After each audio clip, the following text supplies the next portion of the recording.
আসসালামু আলাইকুম ভাই, ভালো আছেন? ওয়ালাইকুম আসসালাম ভাইয়া।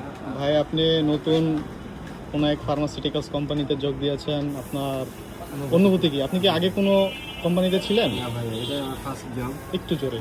এটা আমার ফার্স্ট জব হ্যাঁ। তো আমি আসলে ফার্মাসিউটিক্যালে এসে একেবারে অনুভূতি যেটা জানতে চাচ্ছেন, আমি তো অনুভূতিহীন হয়ে গেছি ভাই। ঠিক আছে, আমরা জানি যে মার্কেটিংয়ের কাজ একটু প্যারাদায়ক, জি জি ভাই। একটু প্যারাদায়ক, বিশেষ করে হচ্ছে যারা হচ্ছে এইসব লাইনে আছে, যে মেডিসিন কোম্পানিগুলোতে আছে। জি জি। শুধু প্যারা না, তো এটা কয় মাস হলো ভাই আপনার এই লাইনে? আমার 2 মাস। 2 মাস হয়ে গেছে? জি জি। আচ্ছা, সর্বপ্রথম এই কোম্পানিতে যোগ দিয়েছেন, আপনি এই লাইনে কেন আসলেন? ইচ্ছা ছিল ক্যারিয়ার এখানে তৈরি করার। মানে আগে থেকে এই লাইনে আসার ইচ্ছা ছিল? না, সেটা ইচ্ছা ছিল না, কিন্তু মানে পরিস্থিতি কোনো একভাবে এই লাইনে নিয়ে আসছে। আমাকে এখানে নিয়ে আসছে আর কি।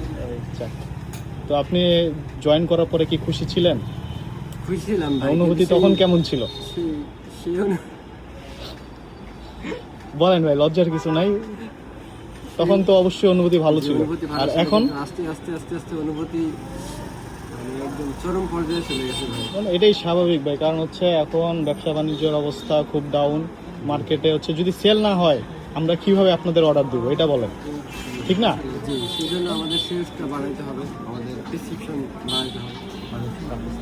তো তারপরে আমি আচ্ছা, মানুষকে বেশি বেশি অসুস্থ হওয়া লাগে, এই ভাই না হলে কিন্তু কি বললেন ভাই? হবে না। এটা আসলে এটা কোনো ভাই, কথা ভাই?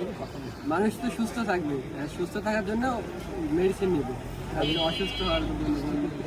তো মানুষ যদি অসুস্থ না হয় তাহলে তাদের সুস্থ হবে কিভাবে? সুস্থ হওয়ার জন্য তো অসুস্থ হওয়ার আগে প্রয়োজন।